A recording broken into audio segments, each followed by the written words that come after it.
So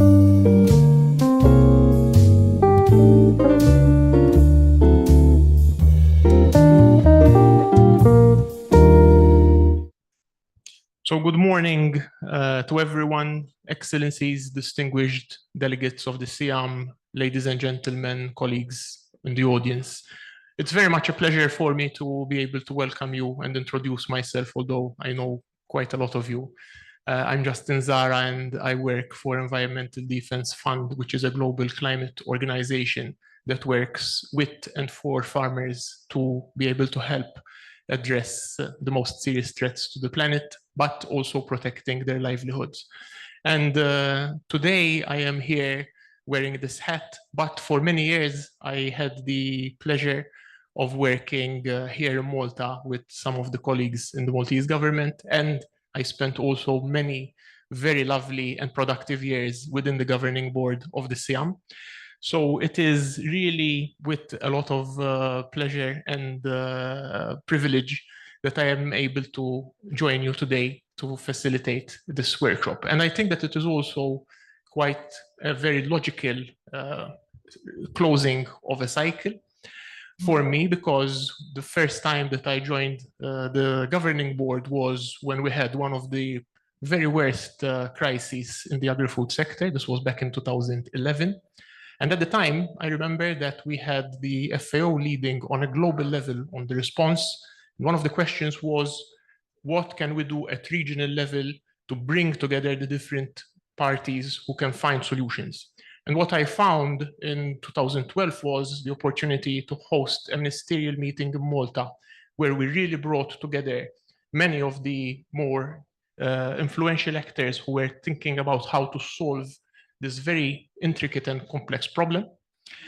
And it happened in a very, I would say, action-driven way, because I discovered that one of the very strong abilities of the CIHEAM is not just what we are quite well known for, which is the pedagogic part and also the research part, thanks to the indefatigable work done by the institutes, but also this ability to really catalyze the political part when it is needed to take real and convincing policy action. And there are good outcomes, because I remember that the French government at the time was trying to lead on some of the lessons that we learned. One of them was that we need to de-link the financial speculation of markets from the commodities that must be able to reach people who need food most. And we also were happily in a position that we could start this initiative, and I will ask at a later part of the debate for the Secretary General to talk a little about that, an initiative to start bringing more transparency about production information, the agriculture knowledge and information system. And in the specific case, it was about production of cereals that were in the eye of the storm. And the Medamin network started. I was very happy that in 2014, we were also able to host one of its first big meetings here in Malta. So for me, it would be easy to say that it is a sentimental return, but I think that it is very logical, because we are also now facing this period of what we are calling multiple crises.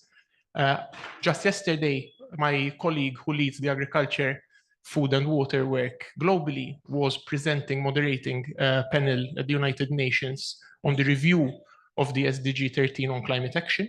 No one will be surprised to learn that we are not on track and there's quite a lot to be done.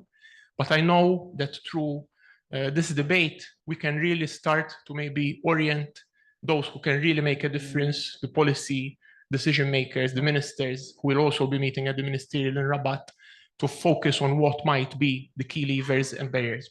And I don't want to waste any more time on the introduction, because we have a very distinguished panel with us today, which I call a mine of information, ideas, and who will be able to help us figure out what those priorities can be. So having said that, I already start to introduce the panel and the debate.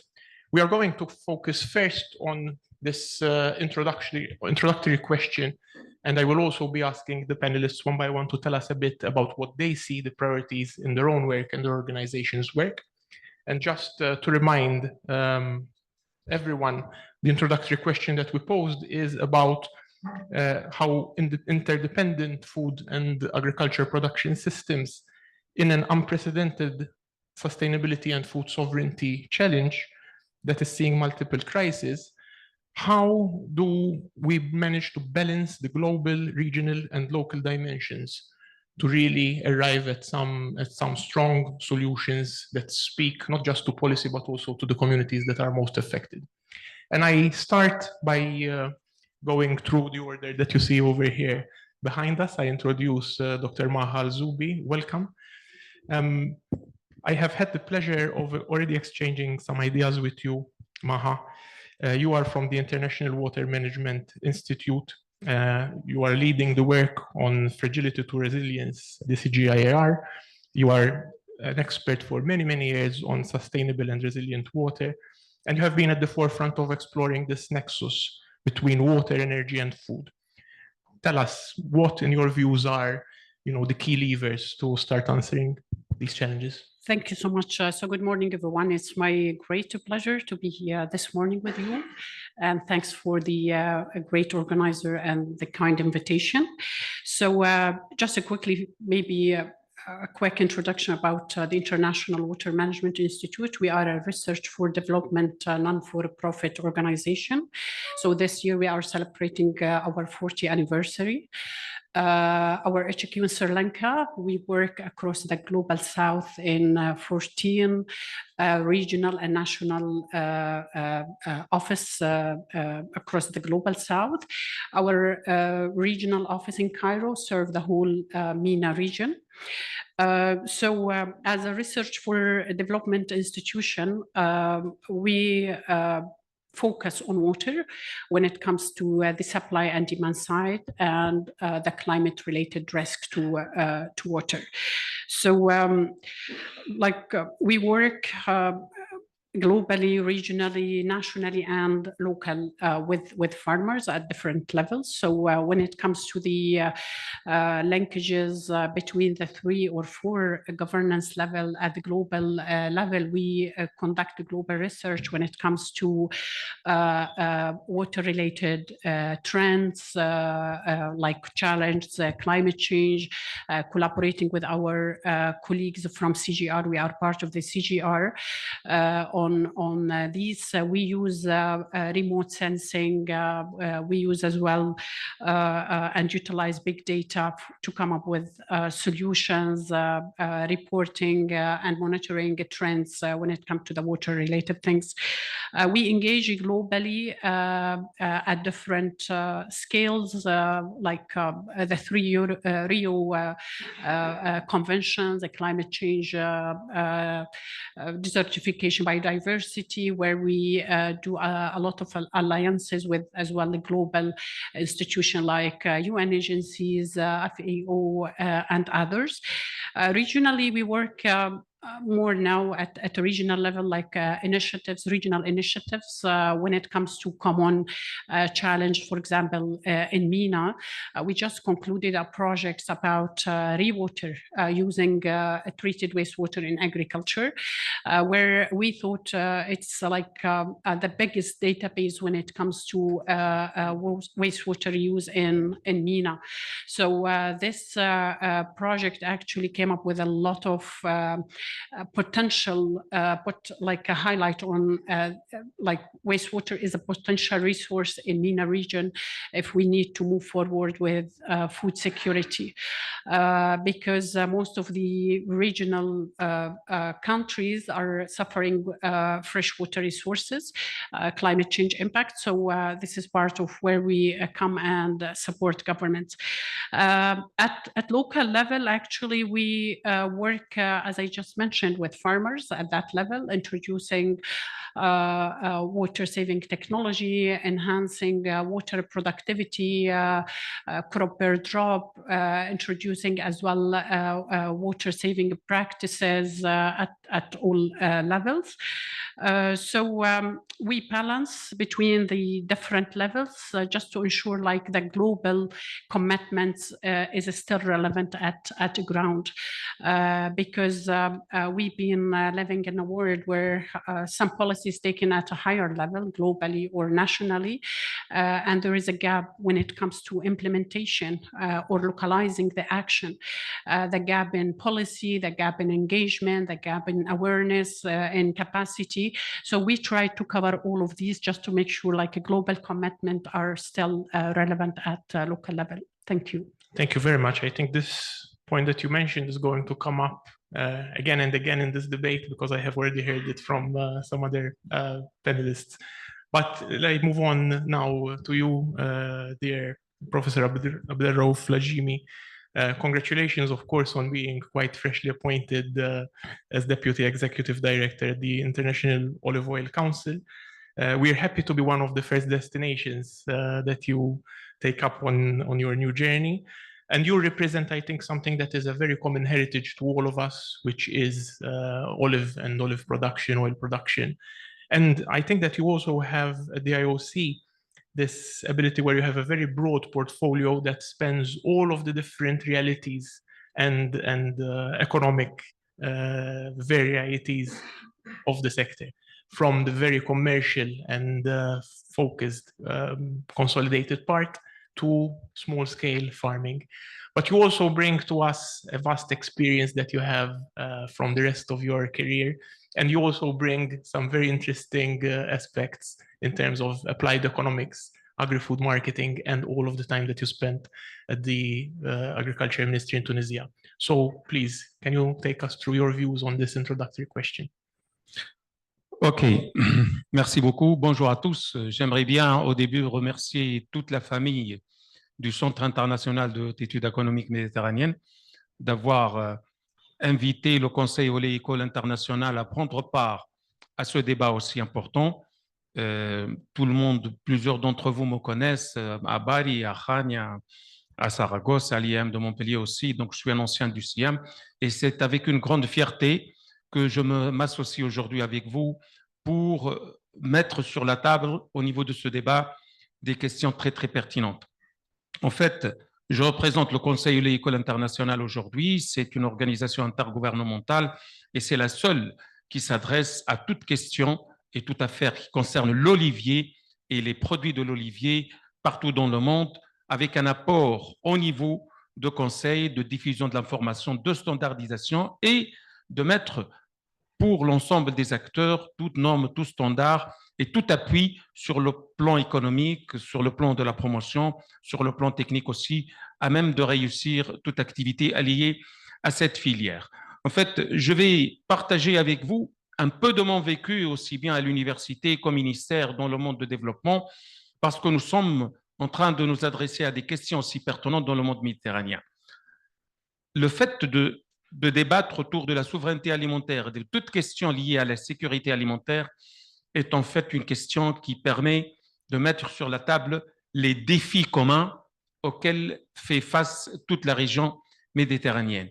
Donc, avec un partage de ressources naturelles, d'un héritage culturel, d'un héritage en matière de techniques de production, de chaînes de valeur communes, mais il y a un défi assez très, très important dans ce cas qui est lié à l'impact des changements climatiques sur la région, qui est à même d'impacter la sécurité alimentaire et la durabilité de toute forme de système alimentaire.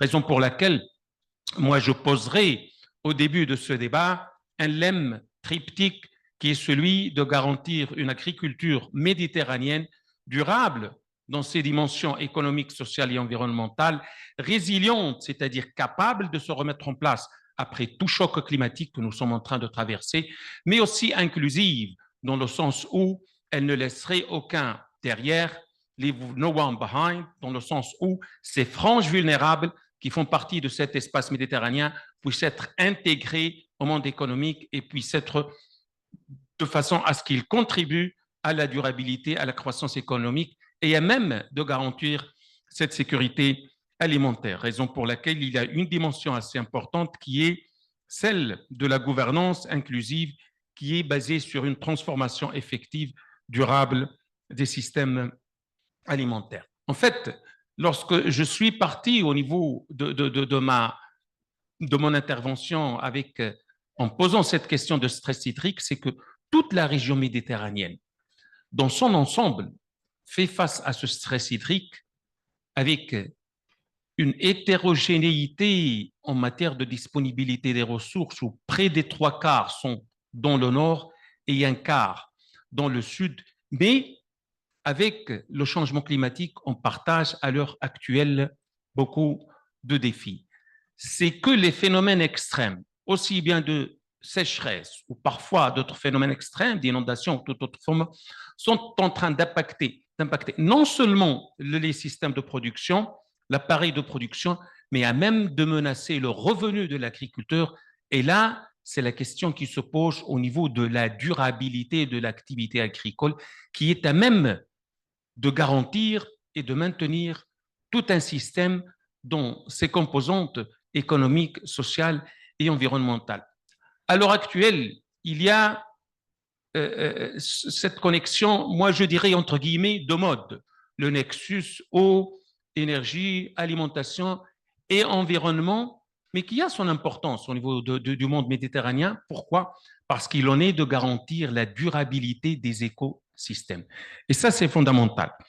Là, peut-être on aura au niveau du débat d'autres questions à partager, c'est que il y a lieu de s'adresser aussi à toute forme d'inégalité sociale et économique, de telle sorte que l'on puisse par la suite bâtir des éléments de politique agricole à même de répondre à des questions économiques, des questions communes au niveau de l'espace méditerranéen. Et là, peut-être dans une autre phase de mon intervention, je parlerai de l'importance de la gestion des risques et leur impact sur la sécurité alimentaire et sur la souveraineté alimentaire. Un petit indicateur, c'est que dans le monde méditerranéen, si on compare le coefficient budgétaire de l'alimentation, c'est-à-dire la part du budget, la budget share, qui est liée à l'alimentation, elle pourrait varier entre 10%, 8% pour certains pays plus développés, à 30-40% pour d'autres pays. C'est ce qui fait quoi? C'est qu'une insécurité au niveau de revenus peut aussi causer une insécurité au niveau de toute forme d'alimentation et à même toucher les systèmes alimentaires. Alors, comment est-ce qu'on fait ensemble pour garantir des systèmes alimentaires durables? C'est là la question et peut-être on aura à débattre et apporter d'autres idées par la suite, sans être long dans la parole.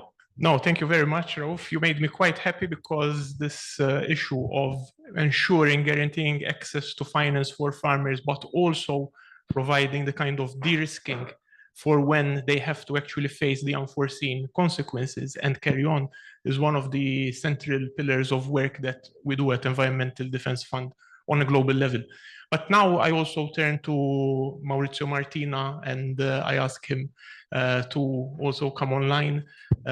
Deputy Director General, thank you very much for having joined us. The FAO has been a long-time partner of the CIHEAM throughout several decades. There has been a real plethora of policy initiatives and guidance. There has been strong leadership when there were crises.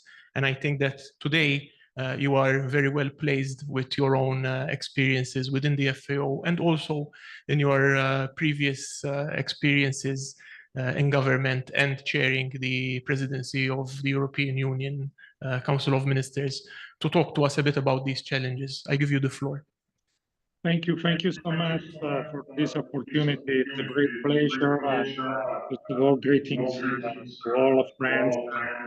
I'm sorry not to be with you in Birgu, but this is a good opportunity also for us to share a couple of important suggestions in this particular moment.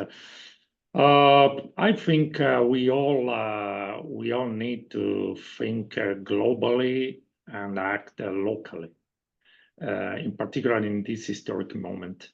And in particular, if I thinking about the food security and the operational implementation of in the ground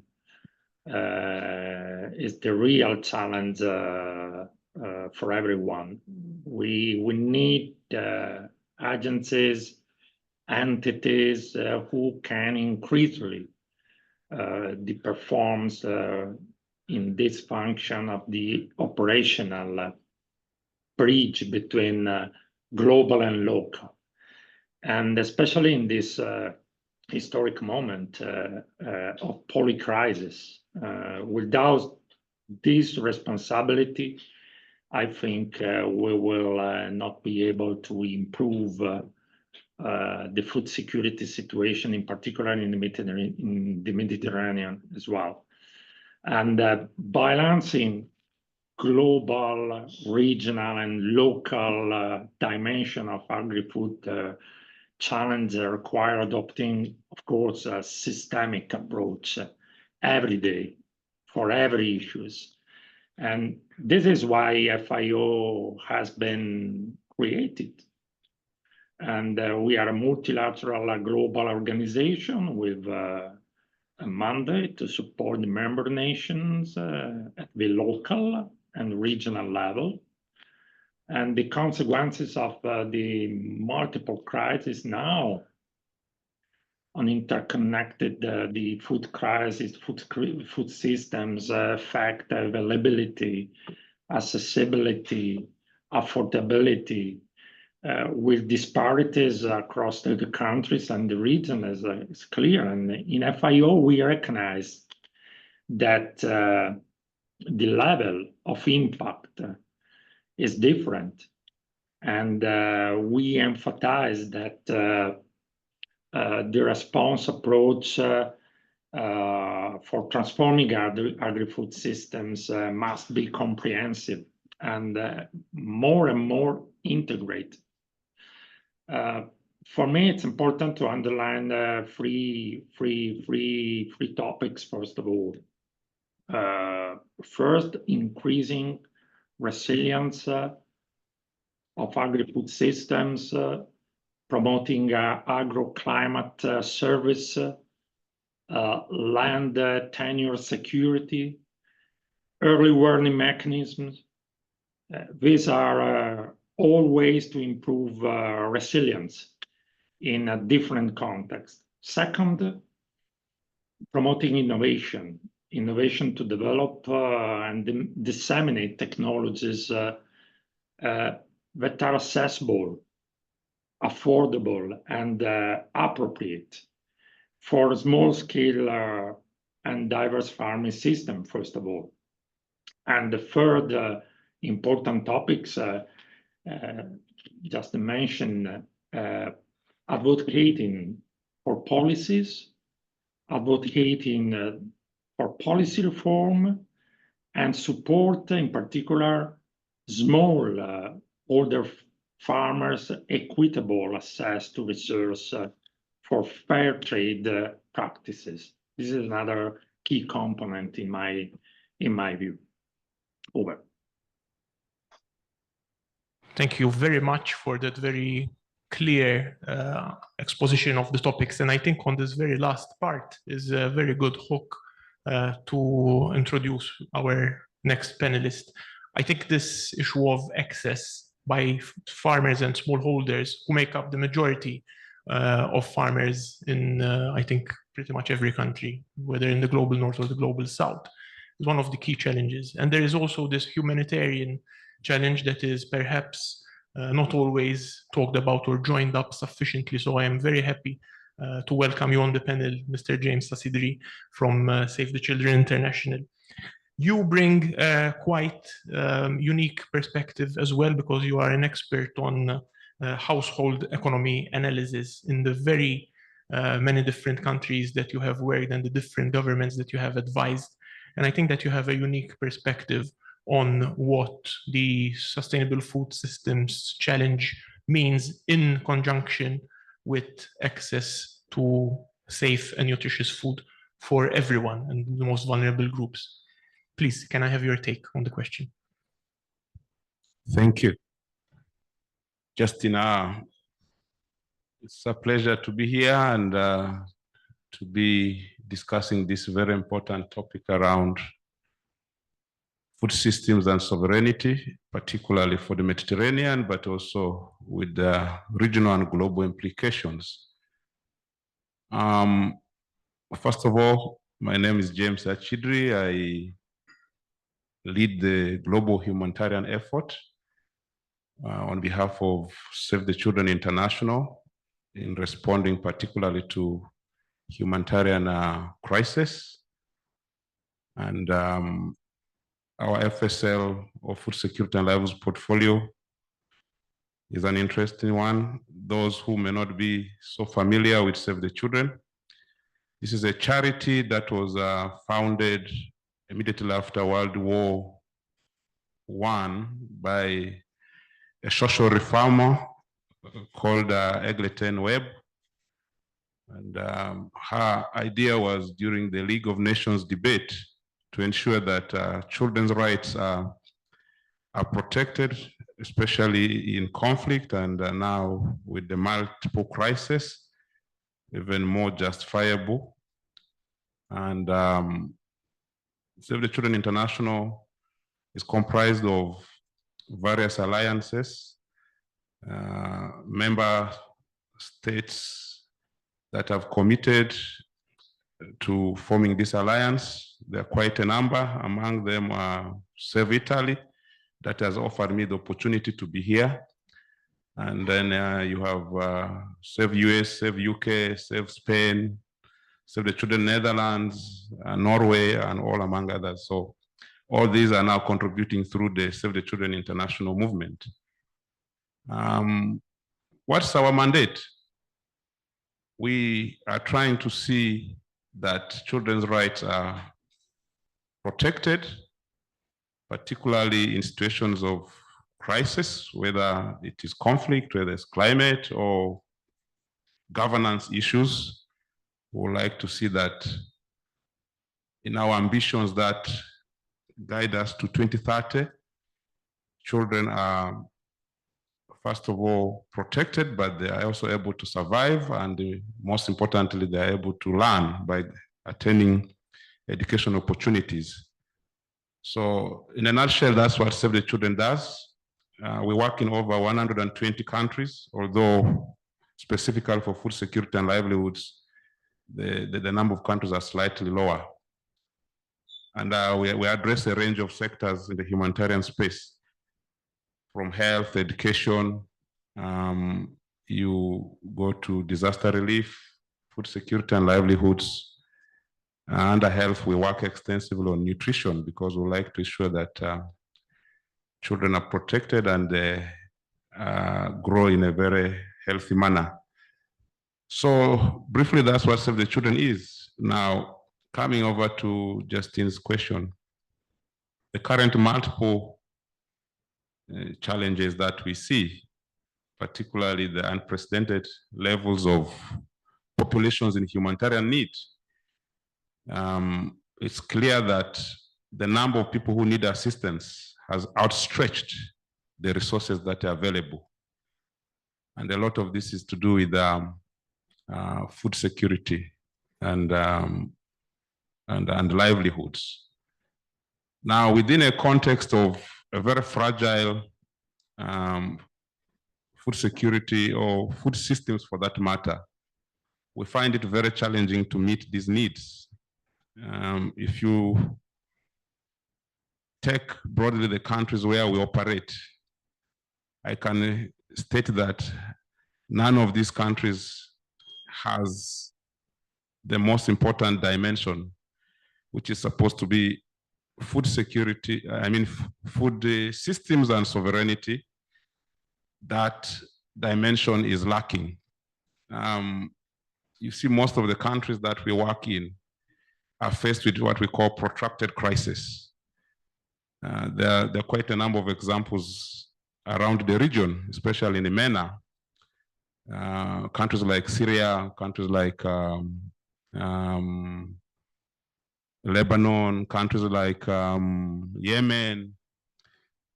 These are countries that are facing protracted crisis, but not only protracted crisis. Within the protracted crisis, there is chronic food insecurity, but there are also new emerging drivers of acute food insecurity. The severity of the problem keeps increasing even before you deal with the critical underlying causes.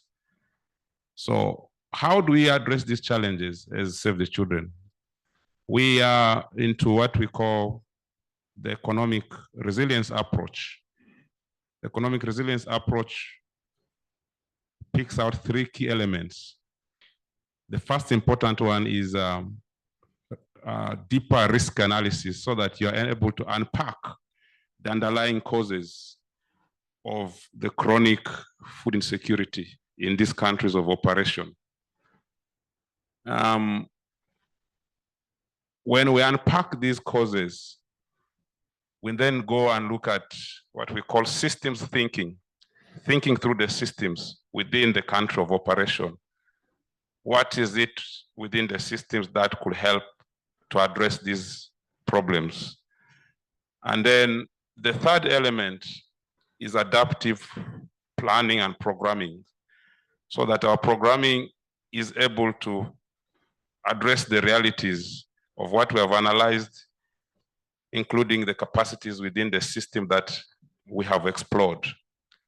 So with these 3 key elements of the economic resilience approach, we are able to correctly diagnose, but also to see to what extent we can respond, most importantly, because of the limited resource envelope. Under the resilience component, with our interventions on ground, we initially look at life-saving options. But because we are faced with protracted crisis, you cannot continue to be in a life-saving mode when actually you don't have the resources to continue to feed the population. So the idea behind a timely transition from very consumptive to productive actions is very critical. Instead of continuing with handouts, you must be able to realign your interventions across what we call the FSL continuum. From life-saving, how do you ensure that there's recovery, but also at the same time, you are able to start building resilience. And these are not easy things to do, especially in the context where we work. With active conflicts like Sudan, I'm sure colleagues from FAO will agree that even the substantial investments over the years in the food systems along the production line have all been eroded just within a very short time of this conflict that Sudan is faced with. You can already see that from the recent release of results, the IPC3, IPC4 levels, that is integrated phase classifications for Sudan, are extremely worrying. This morning I was reading a note where it's likely that the Famine Review Committee of the IPC might be activated to reconsider the findings of that analysis in Sudan. So that is the kind of challenge that we face. To conclude, Justin, I think the dimension on food systems and food sovereignty is very critical in all contexts, whether active, mild, or stable situations. The reality is, without food availability, we cannot talk about access. Yeah. Justin was just, Justin was just talking about my knowledge in the household economy analysis. The household economy analysis is a simple approach that tries to explore the extent to which the population or households affected are able to access enough food. And we have thresholds that measure this access, some of which is using the kilocalories.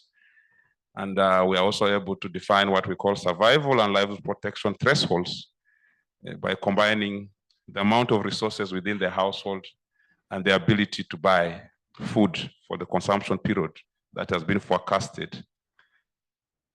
So without investing in food systems, we can't just talk about access, both physical and economic.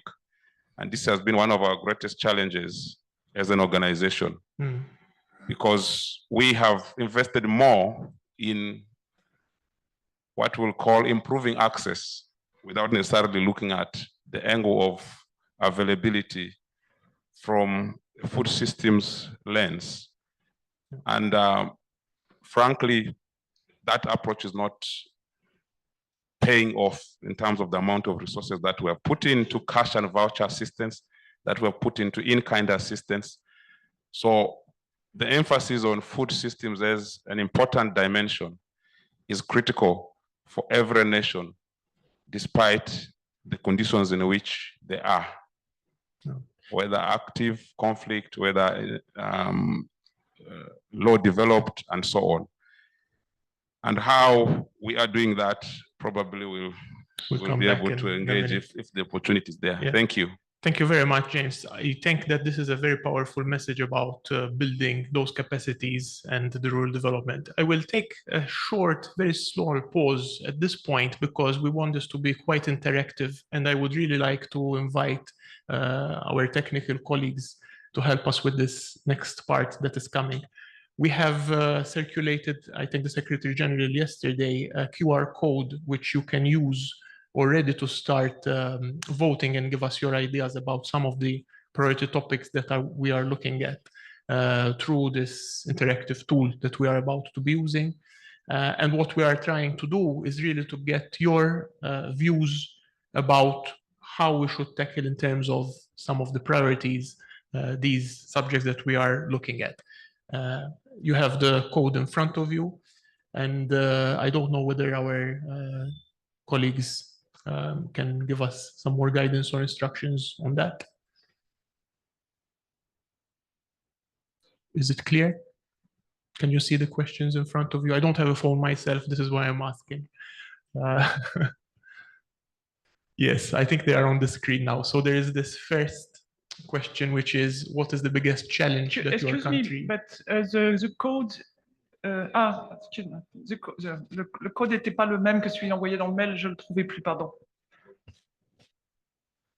Yes, if you have any difficulties, I think that we have some of the colleagues on hand to help you out.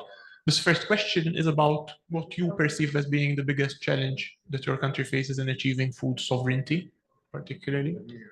Maybe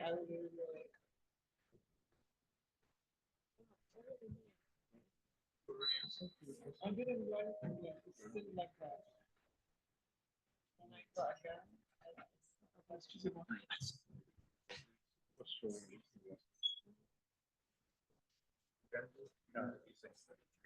No, everyone, there's that one. Yeah, same. No. Oh, okay. Yeah, now yes.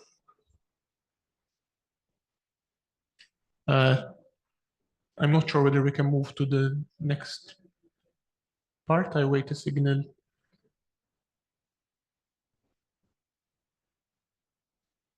From the organizers. And this is a bit of a novel thing at the CIHEAM debate, so thank you very much for helping us and being a little patient just with this part.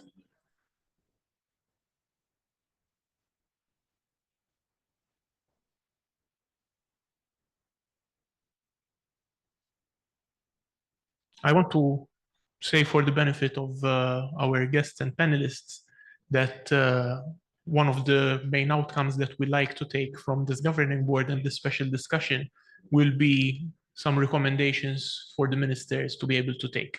So this is why we really appreciate this interactive approach. And I also apologize to all of you because I described you as a mine, which is not very good language for someone who works in a climate NGO. But I really want to say these are the miners, and we're using this so that they can mine your knowledge and ideas even better. And I already see on the screen that we are getting some ideas of where the priorities viewed are by our guests. And I see that water scarcity is indeed something that you have already touched upon, and is being seen as one of the very big questions. And I also see biodiversity, climate change, irrigation water access, political instability, economic access, and this financial resilience that we were talking about. So thank you for this. I think that we can also now start moving on from this phase. And perhaps I will already start, if we don't have any more polls.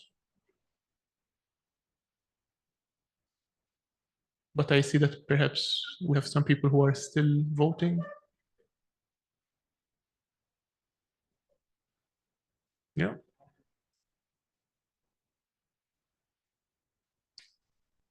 So I think if it's okay, we can maybe move on to the next part of our debate. And I am going to really ask our panelists to start diving into some of these different blocks of questions that we have already started touching upon. And I think that we kicked off by looking at the different aspects of this challenge. And one of the first, big topics that we had was how do we manage to translate this solidarity approach into effective cooperation that yields results on the ground as well. I have heard from more than one of you that there is this gap that needs to be bridged between the policy and the commitments that are made in the high-level fora and how we actualize those on the ground. It's no easy challenge. I think that everyone in this room grapples with it and has done more than most to try to figure this out. But it is certainly one of the questions that we need to figure out. So I perhaps see whether we can call upon Maurizio Martina from the FAO on screen again, if it is possible to bring him on. And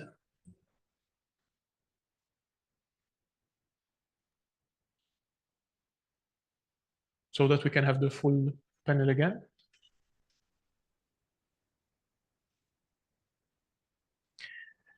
And I think that one of the questions that we are going to be asking is about why does it matter so much and what are the key levers to really have a Mediterranean vision for this cooperation and solidarity for shifting to sustainable food systems? Why does it matter? And thank you very much. I see you on screen again, Mr. Martina. I will start by putting this to you. We seem to be going through these protracted crises, these periods of multiple crises. And I know that the data released by the FAO itself show that the world is not on track to meet most of the SDGs linked to this. So I really ask you about this question, how are we able, how do we go about empowering these bottom-up networks? How do we go about sharing the cooperation, knowledge, and cross-border action to address them in an international way, knowing that the sustainable food systems are so very interdependent? Yes, thank you for this important question. I would like to underline in particular 4 important items of challenge. First, I think it's absolutely important for us training in sustainable farming techniques and biodiversity conservation, in particular in this area.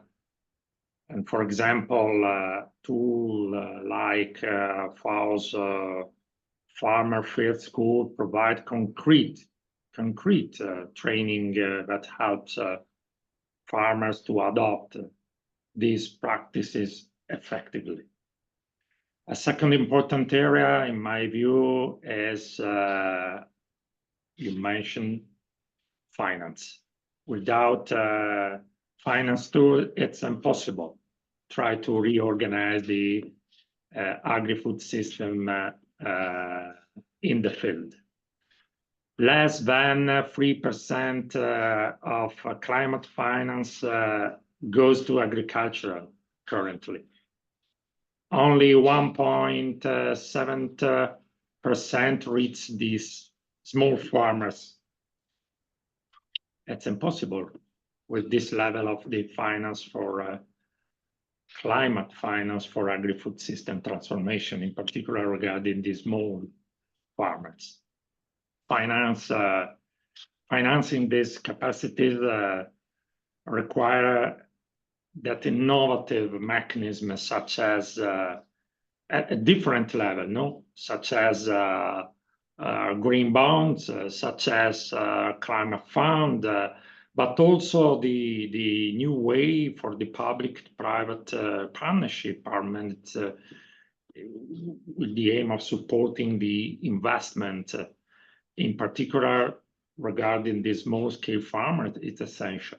The access to credit, the access to finance is a key component, I think. The other important point in close relationship with this is all the aspects related to the risk in this framework. And a third important items, in my view, in our view, is the technological revolution, not only for a few, but for all. And in this sense, the fair way for a technological revolution is essential.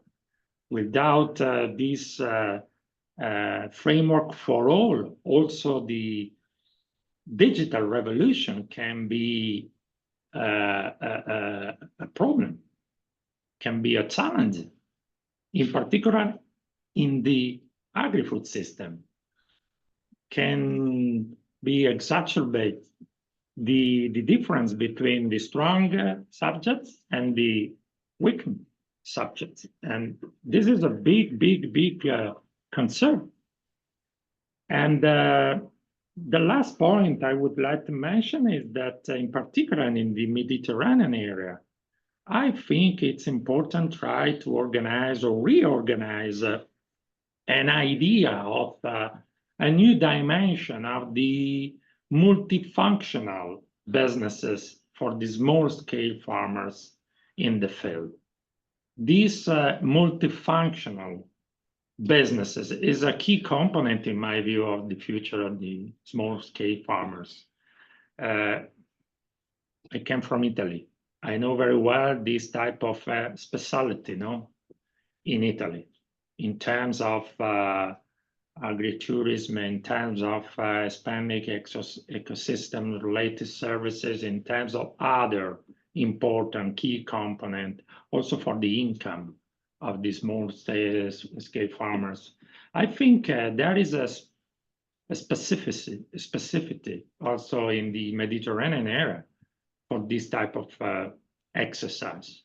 Try to reorganize our idea of a multifunctional business for the small-scale farmers in these countries is essential. The combination of the multifunctional businesses, the finance, new tools in terms of finance for the climate action in the agri-food systems, training and knowledge for the sustainable smart farming techniques. This combination can be useful for us in the future. Thank you very much. I appreciate this point that you have made, because it's quite interesting. I think it was also related a question that we hear some of the largest corporate players who are trying to lead from the front the transition to help farmers within their supply chains. They ask exactly this question: how do we find a model in which we can use public and private financing to reward these ecosystem services that farmers maybe already provide or can provide in different dimensions? So not just for the largest farmers, but it has to be a just transition, also the small farmers. And I go directly on this question because I know that Rauf, you have something to say to us about this. And I also had this question for you about how do we use the levers that we have available to really promote in a strong way this rebalancing. I think Mr. Martina used the word reorganize, and I think that part of this is also about rebalancing in some countries, in some rural communities, to really have a food sovereignty, the role that food coming from small farmers can have for their own communities. Please.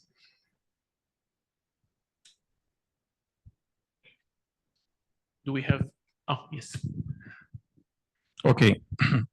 Merci. En fait, j'aimerais bien rebondir sur les points qui ont été soulevés par M. Maurizio tout à l'heure et dresser d'une façon claire, je dirais, les trois principales caractéristiques de l'agriculture méditerranéenne, en particulier pour les petites exploitations, les smallholders. Je pense qu'il y a trois problèmes essentiels, ou bien trois, je dirais, difficultés essentielles auxquelles ils font face. Un, ça a été dit, c'est l'accès au marché. Et ça, c'est fondamental. Parce que si on n'a pas d'accès au marché, on ne peut pas vendre, on n'a pas de garantie sur le revenu. Deux, c'est l'accès à l'information, à la technologie et au savoir-faire. Et là, je pense qu'à ce niveau, le CIHEAM, en tant qu'institution, pourrait avoir un rôle extrêmement important au niveau de la diffusion du savoir-faire, de la technologie et de la diffusion de l'information. Parce qu'on peut avoir un financement à travers un appui, un don d'une belle machine, mais si on n'a pas les capacités suffisantes pour la faire fonctionner, c'est comme si on n'avait rien fait pour ce petit agriculteur. Et troisième problème qui a été soulevé tout à l'heure, c'est celui qui concerne l'accès au financement. Et l'accès au financement est posé essentiellement aux petits agriculteurs, en particulier dans la sphère méditerranéenne, parce qu'ils disposent uniquement d'un petit lot de terrain, d'un petit lopin de terrain, et il n'a pas suffisamment de garanties pour avoir le financement. Et ça, c'est un problème, parce que si on n'a pas de financement, on ne peut pas investir, on ne peut pas moderniser son agriculture, et on ne peut pas améliorer son rendement, sa productivité et sa production. Souvent, on propose la voie de la microfinance.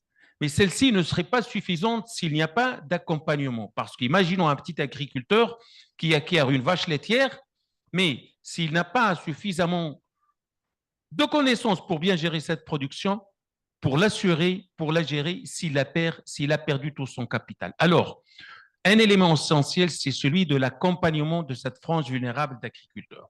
Et je pense que là, il y a deux voies, ou bien deux issues qui se complètent. Un, c'est que cet agriculteur ne peut pas agir seul en tant qu'électron libre. Il importe à ce niveau d'encourager le tissu associatif pour que le petit agriculteur, ce smallholders, évolue dans une organisation de producteurs pour qu'il ait ces possibilités d'accès au marché, au financement, à la technologie et pouvoir améliorer sa productivité. Un deuxième élément important, c'est celui de se protéger contre les risques climatiques et les aléas du marché. Et je pense qu'une caractéristique qui est très fréquente dans notre espace méditerranéen est celui du faible taux d'adhésion à toute forme d'assurance, à toute forme d'indemnisation. Et l'une des voies, c'est de pouvoir opter vers des fonds d'indemnisation des dégâts agricoles qui puissent être causés par les catastrophes naturelles, avec une participation de l'État, une participation de l'agriculteur, des formes de contribution parafiscale et même un financement, puisqu'on a parlé tout à l'heure de cette possibilité d'implication du privé. Alors, le financement qui est important, qui a été cité aussi par M. Maurizio, le représentant de la FAO, l'implication du privé. Nous avons dit que le petit agriculteur, il n'est pas capable d'offrir la garantie suffisante. Et là, pouvoir penser à des expériences réussies qui passent par un financement triptyque à trois voies. Celui de l'entité financière, celui du garant, qui peut être une entreprise, une coopérative, un agent, un opérateur qui fait de la transformation, et une possibilité de contractualisation avec l'agriculteur. Et là, c'est une forme de sécuriser l'écoulement de la production du producteur, mais aussi avoir ce rôle d'interface pour garantir cette forme de financement. Je pense que ces deux éléments, lorsqu'ils vont être conjugués ensemble, ils vont donner une certaine stabilité, une certaine sécurisation du revenu. Et je pense que toutes les institutions qui peuvent être impliquées ici que ce soit du côté privé, que ce soit du côté public, sont très importantes. Raison pour laquelle souvent il a été cité l'objectif 16 du développement durable, qui est celui d'institutions efficaces de justice et d'institutions efficaces. Pourquoi? Parce que s'il n'y a pas de justice, cette inégalité entre des possibilités de sécurisation du revenu d'un agriculteur suffisamment costaud en matière de possibilités de production, etc., il y a un petit agriculteur. Je pense que là, des formes de sécurisation, de protection à l'égard des risques est très, très important pour garantir au moins cette durabilité, cette pérennité de pouvoir survivre au niveau de cet environnement méditerranéen. Et pourquoi je dis cela? Parce que c'est très important. Lorsqu'on parle de souveraineté alimentaire, alors il faut penser à ces pays de la rive sud qui sont des importateurs nets de plusieurs produits, en particulier les céréales. Et faire face à cette variabilité annuelle de la production et même interannuelle, en raison des changements climatiques, il faut penser à une forme de sécurisation, de stock stratégique, et de garantir une continuité de la production. Et garantir la continuité de la production ne se fait qu'à travers une sécurisation du revenu et une protection de l'agriculteur face à ces trois difficultés que je viens de dire tout à l'heure. Merci. This is really, it touches home because we are in one of these countries that you just described. When in 2014, we went out and hosted the first meeting of the Medamin, one of the questions that my colleagues were asking me was, we are a net buyer of these inputs of the cereals, even for feed. Why is it so important for us? And you know, the answer was quite simply what you have just said, that the exposure to the risk that you have because of this variability on the market is stronger in these kinds of countries. And I also thank you because you made a point that I have been learning that is true globally, not just in the Mediterranean, about this issue with access to finance for small holders, small farmers. I have been working in quite a number of dairy countries in Europe, and we had in particular most recently a study on the dairy sector in Ireland, which is quite a strong producer and exporter. But when we went to look at the challenges that the farmers face in accessing finance to buy the kind of technology that can start reducing the impacts of their activity, we found that the same kind of disequilibrium is faced by small farmers in these countries, just as in some of the countries in the Mediterranean. And I think that the drivers and the solutions are also to some extent common, although maybe in a different scale. When you don't have the capital to put as a guarantee, everything becomes more difficult. And when we are speaking to the lenders, the big lenders in some of these countries, the banks and all that, I think that there is quite a lot of important work to be done in bringing this kind of public-private model to start making it make sense in a business sense for them, because they think in quite a different manner than we do in these policymaking circuits. But I take this opportunity and I perhaps ask for James to weigh in a bit on this last point, because you made a quite important point that connects to this, which is to be able to have food access, you need to ensure food availability. To have the food availability, you need to build the resources and the capacities within those communities. And these are the kinds of challenges that the smallholders particularly are facing in those places. So, you know, I ask you, James, you have mentioned already some of these fatal cocktails of man-made crises that come from conflicts and inequality, and they get compounded by these increasing climate crises that we are seeing. And this year has been, I think, quite challenging for everyone. We have seen some pretty heart-rending things. Can you tell us a bit about the side of the coin that looks at some success stories and best practices when it comes to try to really foster access to nutritious and affordable food? Is there, something that we can look at as a good model to pursue? Thank you. My mind goes to two areas of intervention that we are promoting. under what we call the ERA4s. The ERA4s focuses on risk reduction, recovery, and then resilience building. A model that is so much promoted by the United States Agency for International Development. Within that model, we are trying to invest so much in reducing the risks, including climate-related risks, to food production, which is addressing availability and indirectly linking with food systems and sovereignty. The second aspect is, as I mentioned earlier, ensuring that there is a timely transition from where you are offering support for survival to populations that need to start recovering. Now, there is a kind of discussion around that recovery aspect as to whether we should wait for people to attain a certain survival threshold before you introduce what we'll call recovery and eventual resilience building interventions or actions. So the argument is, should it be linear or should it be non-linear? The answer I will say is it depends on the context. You can align these interventions all at the same time while doing risk reduction.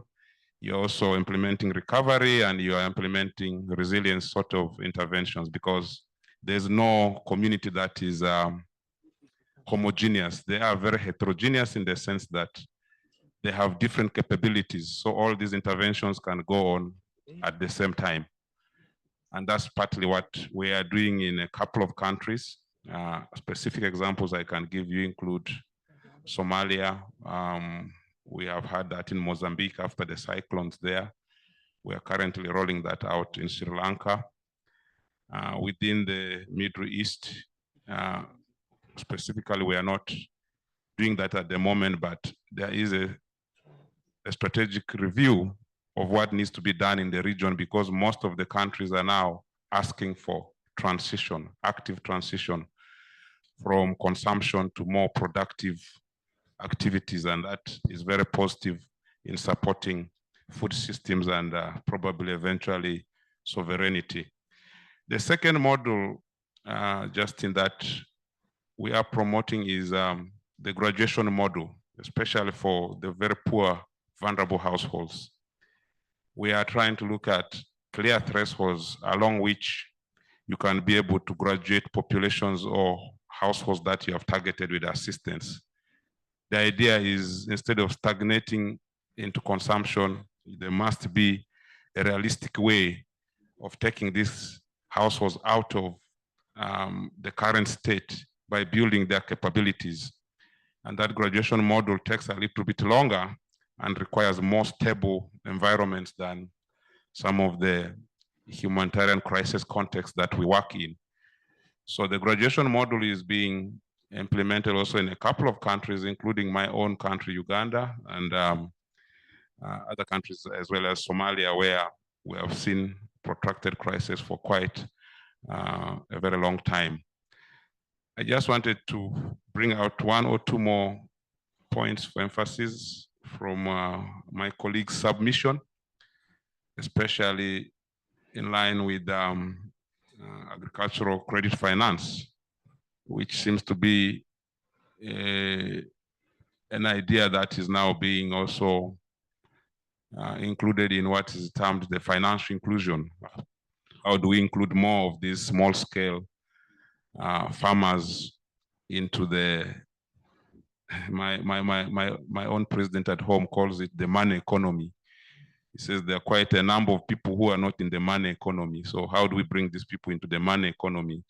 The mindset of producing for commercial purpose, but not only for consumption, because that will also enhance your ability to be able to access credit facilities if you intentionally produce beyond consumption for some of these very, very small scale farmers. The other one is what we call in the humanitarian space as anticipatory action linked to early warning. the question of reluctance in using weather and climate information by small-scale farmers. How do we drive that point so that where information has been generated, farmers have an uptake of this information to cushion them from the harsh realities of climate change, and also building on anticipatory action so that we are deliberately working towards prevention than responding to a crisis, chasing it from behind. I thank you. This sounds like very, very wise advice across the board, but especially for farmers, when we know that so much data is already being generated to look at these risks before they occur. And I think that it's a very good leg up to take us to the question that I wanted to ask you, Maha. And this is focusing on really these sustainability challenges, which are quite physical. And what I wanted to ask you is that, you know, we have practically no country, no community which has not and is not grappling with these water challenges in their diverse forms. We have seen in Spain, for instance, just last year, this very difficult dilemma about which farmers use which water sources when the water starts running out for traditional important commercial productions like strawberries. We have seen the same thing happening, and you told me about this in Agadir, 4 years of consecutive drought for a really important production. And over there, I think there was, as we have here in Malta, also a desalination facility for seawater that helps to fill the gap. But I think the question that I want to ask you is, you know, in this period, we have had in January, the European Environmental Agency published the European Climate Risk Assessment Update. And it was very, very difficult reading for all of us in the Mediterranean, because it told us something that we were already understanding, that we have a number of systems that are already considered having been at critical risk. So, you know, what do we do? What are the best examples that you can give us in terms of these solidarity-based actions that we can take? Thank you so much. So I wanted maybe first to just give a follow-up add to what my colleague just mentioned about like farmers and working and helping the resilience.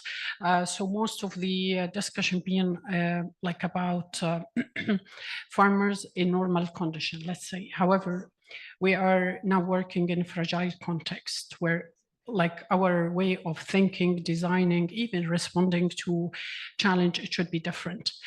The MENA region or the Mediterranean actually being during the last decade, and particularly the couple of years in between different challenge that hits everyone, like from COVID to Ukraine war, recently what's going on in Gaza, what's going on in Yemen, in Sudan, that actually different for farmers. Farmers in conflict, either farmers working in a fragile context, conflict, or farmers in affected countries, for example, Jordan is not a country in conflict, but our farmers are now recently affected by the huge, let's say, refugee numbers moving to Jordan, where that add extra pressure on infrastructure, access to finance, etc. So this should be considered while we are moving forward in the Mediterranean. So we need to think differently now. No one is away from any conflict, either in conflict or affected by people movement. So this is very important as well to consider. Like people movement, it could be like farmers who already leaving their home countries because infrastructure and stability is not the best to grow and survive. That's why they are moving with different knowledge, experience, expertise they used to a certain conditions. So this is something we need to consider moving forward in considering farmers' sovereignty at local level. So we need to consider other contexts as well. Talking about some examples when we are talking about like food security, for example, in Morocco, it's been touched by, I guess this is the 5th or 6th year in sequence when it comes to drought. that affect a lot of food sovereignty inside and the trade between even Morocco and northern part of Europe. Considering currently particularly in Agadir, Souss Massa, where like a huge desalination plant being constructed for agricultural purposes. So this is another layer where water scarcity an issue that can be considered for us. Like with IMI, we are working with the government of Morocco to promote the water use actually in agriculture, considering definitely the health perspective, and others working with them on like cost benefit analysis of this source of water. How can it be used for other agricultural purposes, landscaping, to release some pressure on fresh resources. So this is part of what we are doing in Lebanon, for example. Water scarcity, it hits it since ever, and recently with the as well the number of refugees adding extra pressure on fresh water, on agricultural resources, etc. We are supporting them with we already actually concluded the development of water use standards in Lebanon, where that would help farmers as well the government to control the use of treated wastewater out of the treatment plants, where it can be used for some fodder production for some trees. Definitely the work that we did, it built on FAO work back in 2010, and we followed up with some field experiments to come up with some standards where they can use that. So different examples from the region. In Egypt, the issue of water is different as well. The soil salinity is an issue in Egypt as well, particularly Delta, which is the core agriculture production part of Egypt. So we are developing with them and helping the government to come up with like salinity roadmap for Egypt, identifying hotspots, where the hotspots in the Delta and northern part, through like soil samples, water samples, what crops might be introduced to Egypt in the long run, based on the result that we are obtaining. Crops that might be tolerant to salinity, crops that might be tolerant as well to drought and heat and temperature. What technology can we bring to them to consider the issue of salinity? The social economic part when it comes to farmers, local farmers growing crops for long, to shift from a crop to another, that required as well like mindset and changing, and it required as well a market demand as well for them to shift.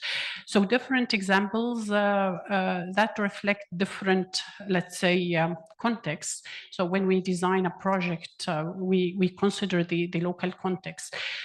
So maybe for Mediterranean across, we do share many commonalities when it comes to challenge like water scarcity, climate change, drought, and even the agrosystems that been in some countries for long, like depending on rainfed, it's now more shifting to irrigated agriculture that required a new technology, as well like smart climate agriculture practices to help farmers to cope with the climate change impact. So despite these challenges, we still have a common opportunity in the region where we can as well share a cross-border like energy. So energy can be part of like swapping and trading with food. That might be an opportunity to for more collaboration, as well human resources between the global north and the global south.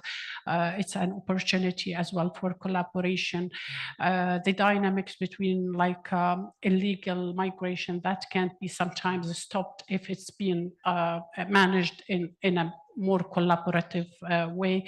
So this is in general like climate change, water scarcity, at different level.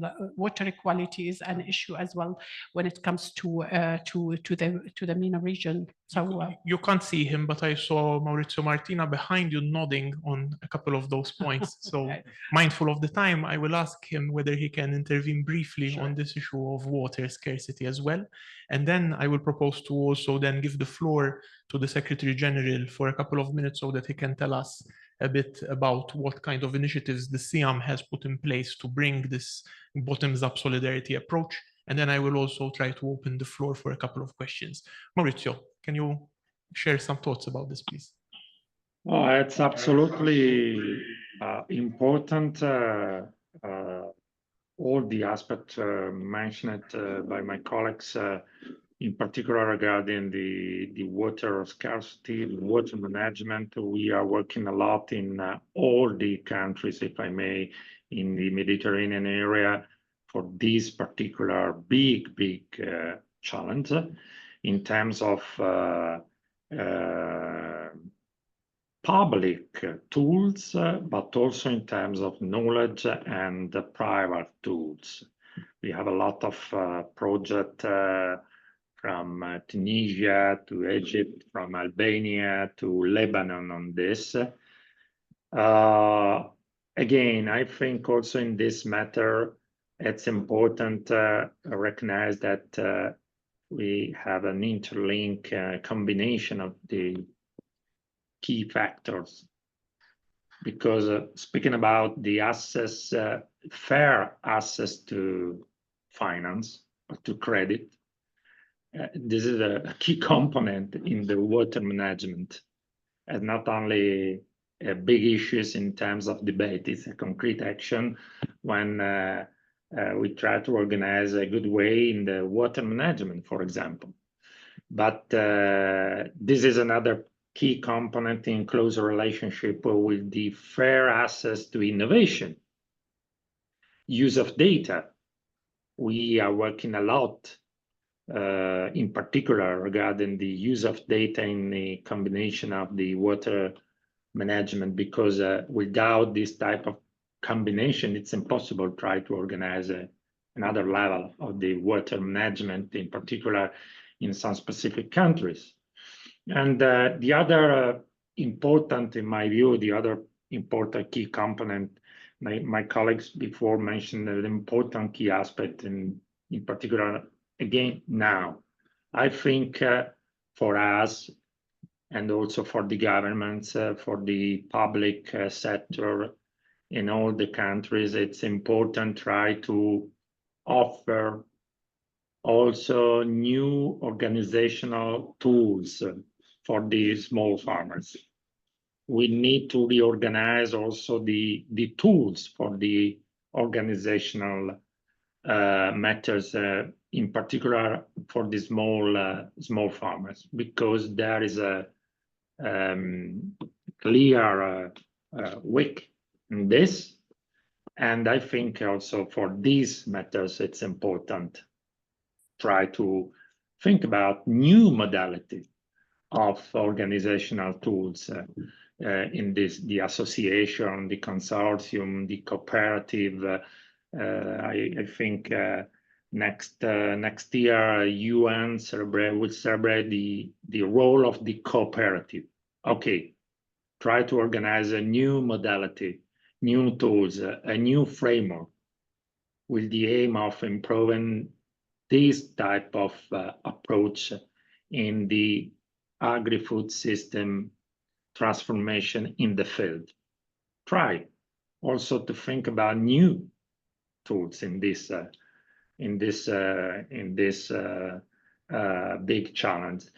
And if I may, the last consideration from my side, general speaking, about sovereignty.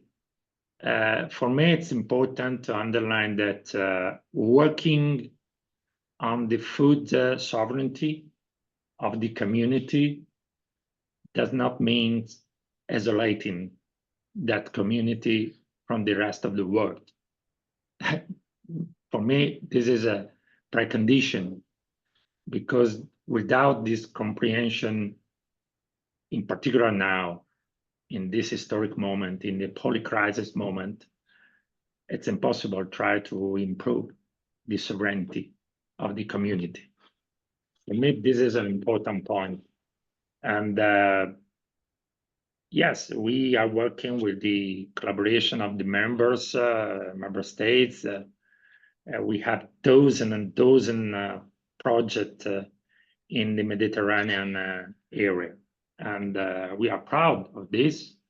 And we know very well we have to work more and more, obviously, absolutely, in particular in this period. Thank you very much for that. I give now a small impossible task to the Secretary General, Teodoro Miano, to be able to give us a little overview in a couple of minutes of the vast initiatives that the CIHEAM has facilitated and is facilitating to bring some of these elements that we have heard from a bottom-up approach. Yeah, I try to be very short. First of all, I have to thank all the panelists. It's been very nice having you here today, and we collaborate, CIHEAM, with all of the institutions they represent and others. I want to recall that we have one of the actions that we do is the SFS platform, MED platform, that we worked together with a special agreement that we signed in 2011 together with the UFM and also the collaboration of the Prima Foundation. It's a very important thing that we consider, recalling the words of Maurizio before. I mean, our idea of the agri-food system is a very inclusive idea. There is everything inside. We have the production, the consumption, we have all the transformation issues, the access to energy, the access to food. We consider all the aspects related to the food environment, the human beings, the nutritional aspect, the food, the policies, for example, the urban level, and so on. So our idea of the food system is so wide that all the topics are very, happy and glad to hear from the panelists all the topics that we aim, we have the ambition of considering in our project. And I want to say that CIHEAM is a very important ecosystem in this field, because we try to develop projects in education, in training, as we mentioned, in innovation, in cooperation programs that combine all these aspects in a very stakeholder approach. And another thing I want to highlight, which is very important, is the idea of the multifunctional aspect of agriculture that Maurizio was mentioning. This is extremely significant for us, for the institution, and I want to open the window to say that we are trying to open a collaboration with UNESCO, another UN agency, the science division, because working on the biosphere system, where we can connect environmental issue with agriculture, cultural, historical things, and so on. So this multifunctional analysis is very important.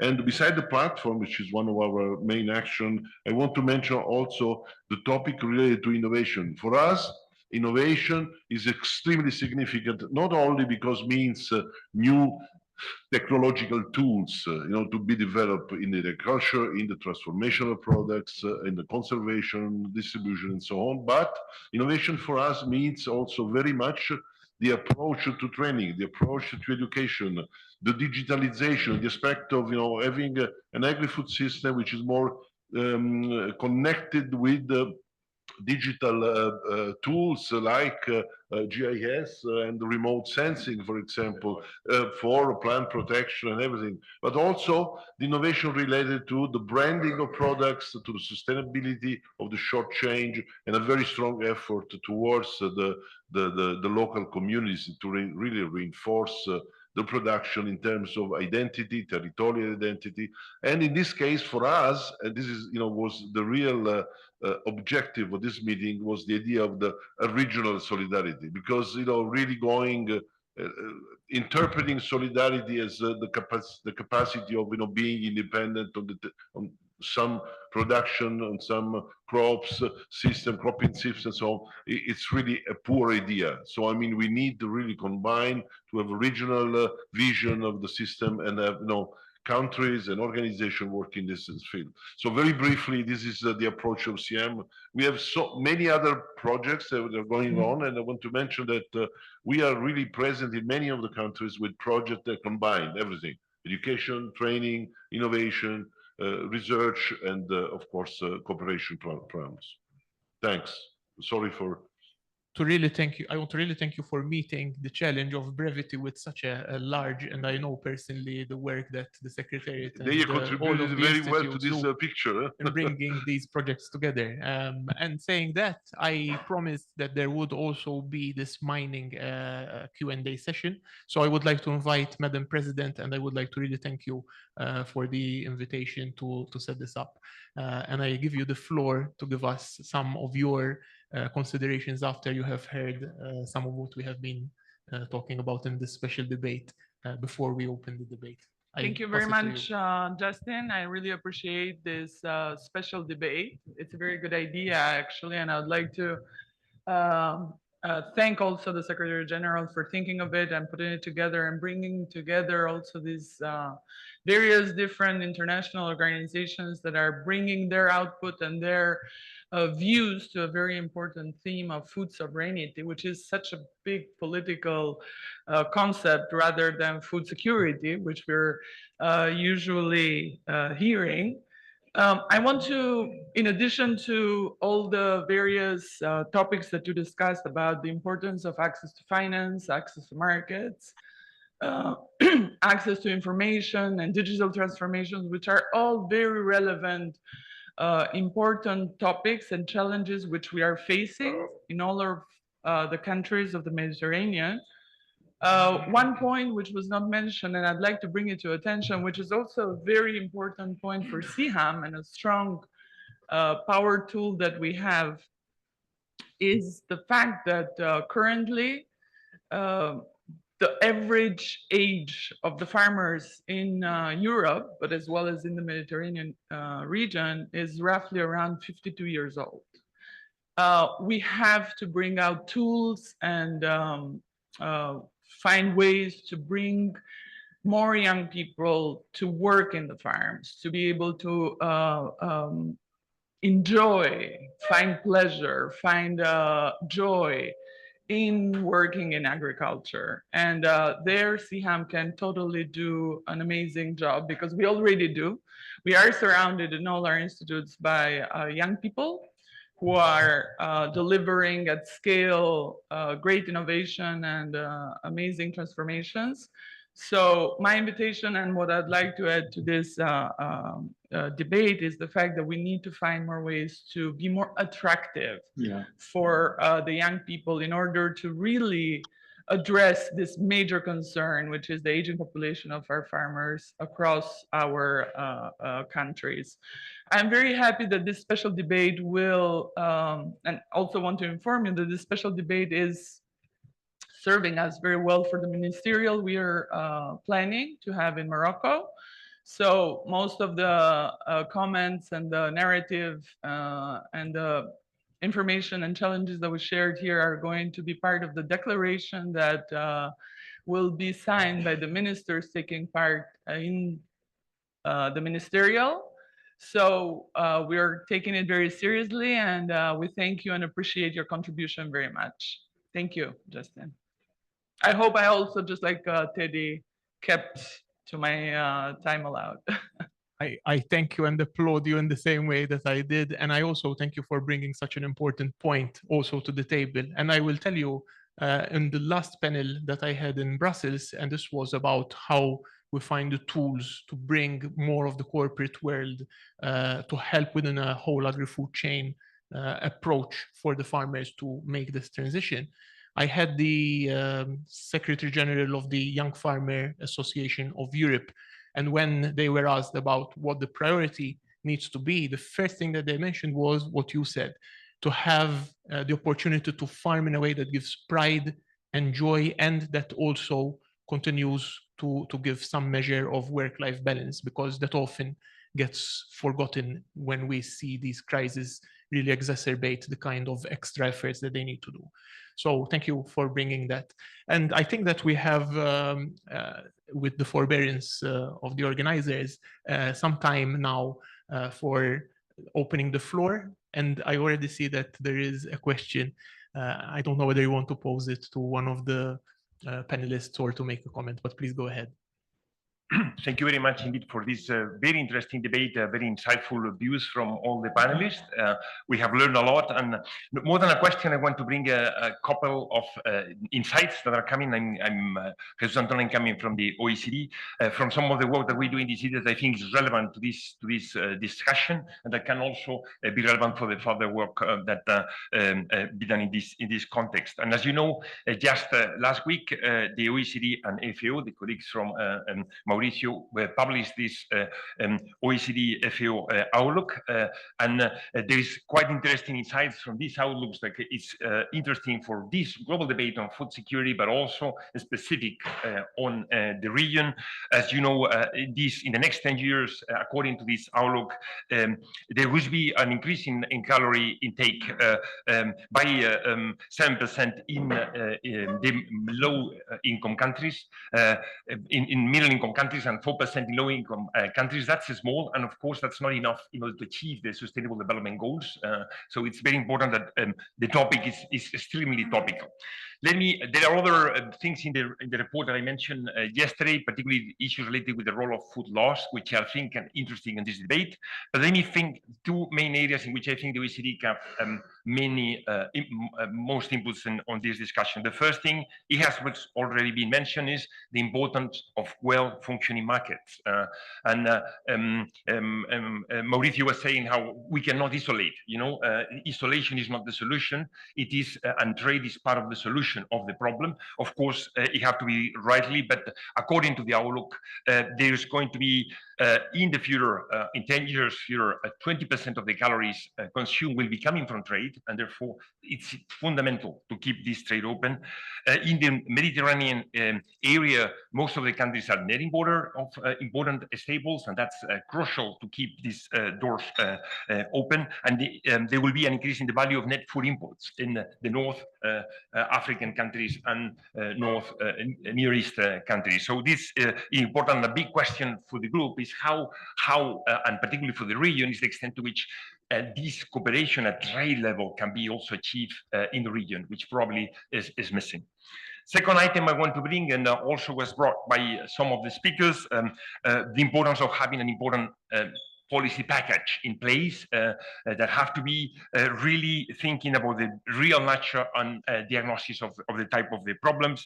And as we know, there is, in the terms of the food security, is not only the calorie availability which matters, it is access to a diet that is diverse, and this is a big problem in the Mediterranean, in which the diet is not diverse and very much concentrated in some products.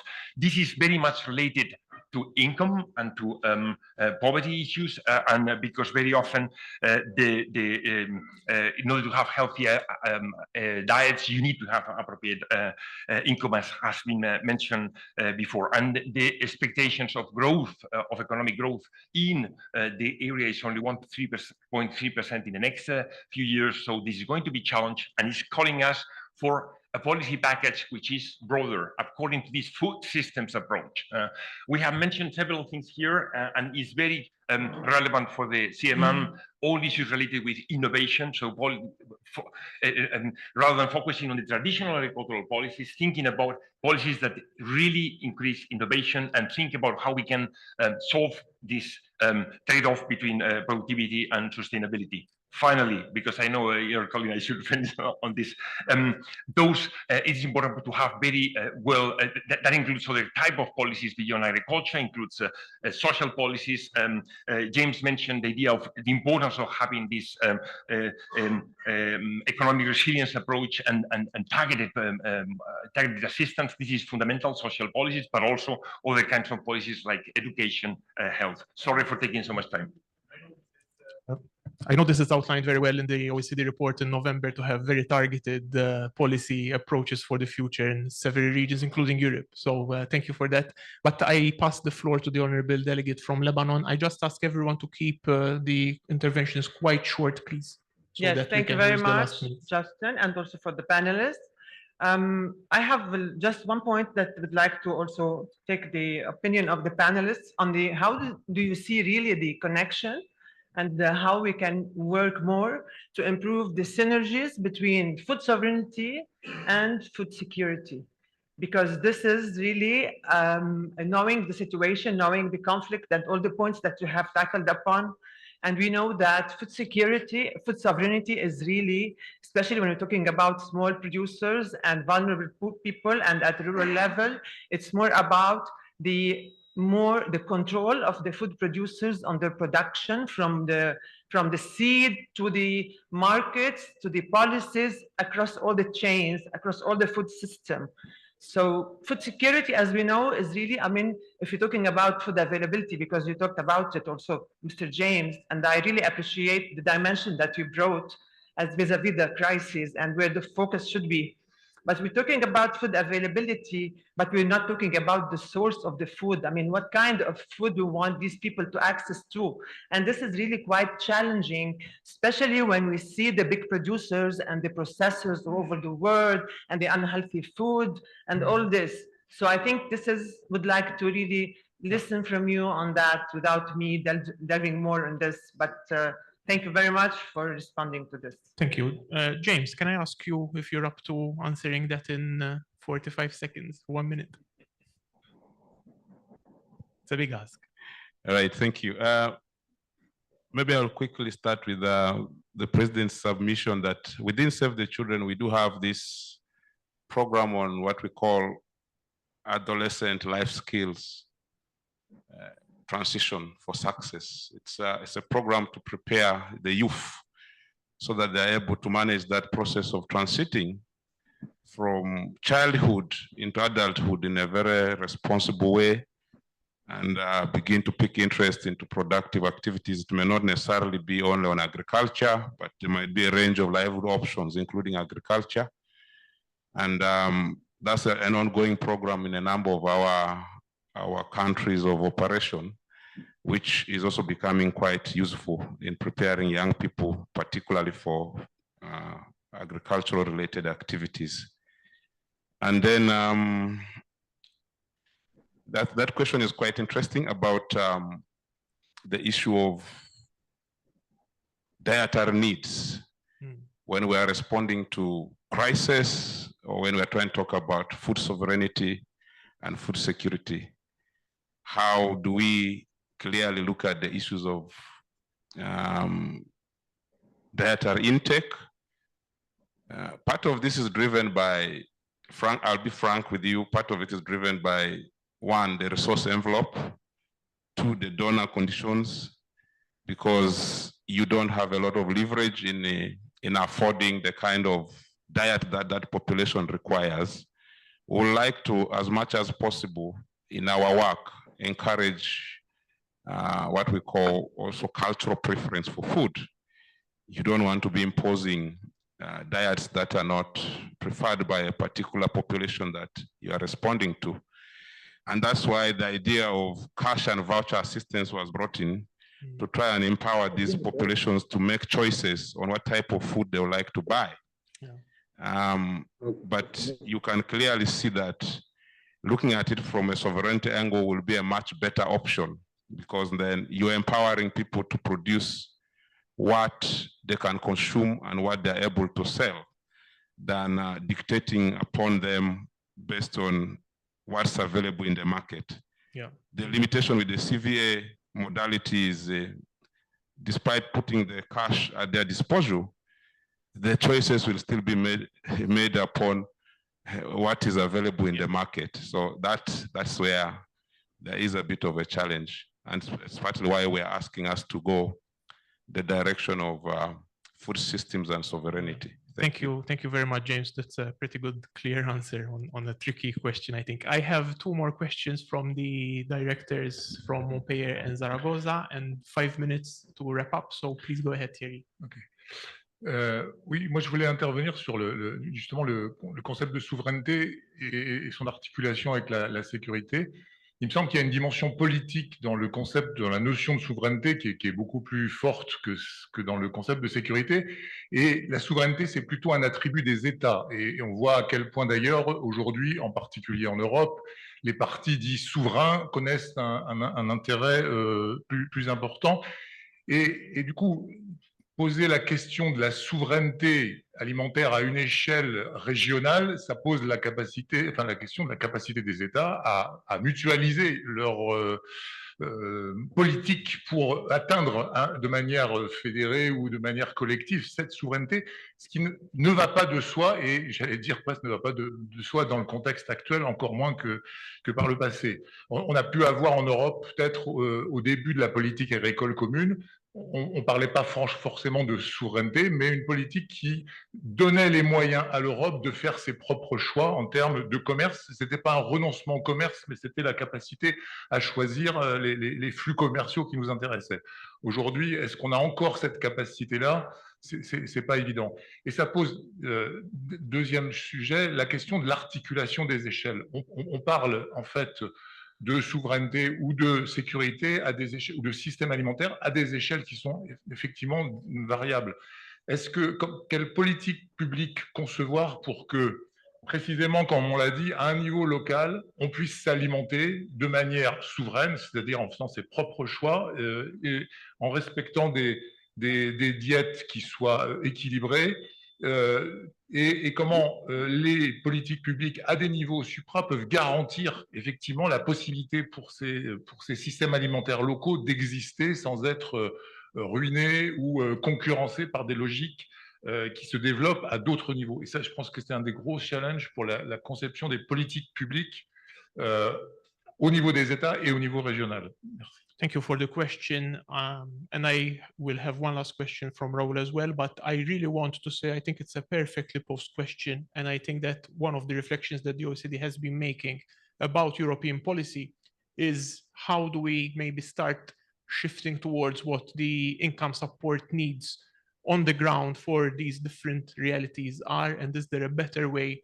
to have that resource utilization? Because the way that James answered, I think, puts it very starkly. Resources are always limited, and you have to choose and make hard choices in what you are able to build and provide, so people have a choice. Please, Raoul.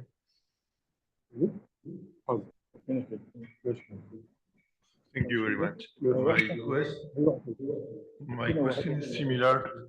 I'm hearing some back feed from the microphone. My colleague Thierry, it is directed, my question, to Mr. Mauricio. Mauricio is there, the FAO deputy? He's there? Martina, he's there? Anyway, for me, one very important statement is that sovereignty doesn't mean isolation. I translate to, it doesn't mean protectionism. This is a very important statement. And my question is, if FAO, if OECD, they want to improve food security, food sovereignty, the only way to do it, increasing production. And here it appears the role of public policies. And my question is, what kind of agricultural policies, mainly for developing countries, are FAO or OECD recommended? The former Common Agricultural Policy, I mean, the Common Agricultural Policy 62-92, improving productivity, subsidizing agreements, or the new Common Agricultural Policy. I mean, recognizing multifunctionality. I mean, paying more subsidies in order to the externalities, positive externalities of the state. What kind of recommendation comes from the big institutional, I mean, big FAO recommendation? Because if not, I fear it lacks a clear orientation towards policies, and policies, as Thierry mentioned, are clear in order to give a structure, a framework for countries to offer them something real, not only the big concept about what to do in order to improve food security and food sovereignty, but overproduction. Clear. Thank you. The question is very clear. I don't know whether we have Maurizio still online with us and if he would like to conclude in 1 minute, but I know the answer. I will not share it because it would not even be fair about what kind of cap reform would hit those targets. But I think everyone has a pretty good idea. But I think that maybe this is a good point on which to wrap up, because I know that we have managed to do some very good work, and the organizers have a program that has a very interesting lunch and other activities this afternoon. So I will try to maybe just wrap up and summarize what are my conclusions, but I know that together with the Secretariat, we will have a chance to really go into some of these questions in more details. I have taken away some of the key messages that we need really to look at designing policy in order to plug the gap with implementation. So I have heard a call to bridge the global to local angle in the way that we make policy within a systems approach. I have heard the call for a very clear focus on access to finance for farmers in order to meet resilience challenges through extreme climate events, but also to really put an emphasis on the risk aspect of that.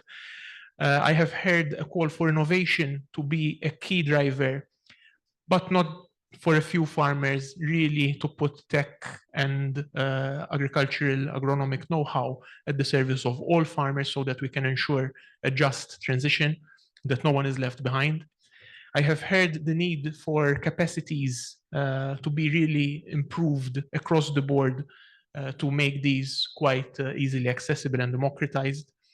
I have heard a call for the kind of policy design thinking that is now adapted not to a normal scenario, but to these fragile contexts that we are seeing, that we are living in across many different countries. And I have also heard a call in particular to have data-driven approaches to most of the challenges, and the one that stands out there in particular from our word cloud, which is water scarcity. I think that we also heard that combining these data-driven approaches with new organizational tools that serve all farmers, but particularly smallholders, can be a key enabler. I have also heard that we need to really face these sustainability challenges, bearing clearly in mind that generational renewal is a challenge in most of our countries, and aging population is something that adds an extra layer to the thinking that we need to do. And finally, I think that we also have heard a clear call not to conflate food security, food sovereignty with food security in a way that translates that into somehow closing borders or minimizing the kind of flows that need to be kept there to keep the food chains really flowing and sustainable. So these are my takeaways. I will be happy to assist the Secretariat in elaborating those. And I really wish to thank heartily all of the panelists for their engagement, for their availability in preparing and sharing their thoughts. I want to thank all of you for your collaboration and insights and patience during this debate. I hope that you are able to take away some of these key messages in the coming months for a very fruitful meeting of ministers in October. And I really wish all success to this organization and its members, because your success, I know for a fact, means much better outcomes for many, many rural communities across the Mediterranean. Thank you very much.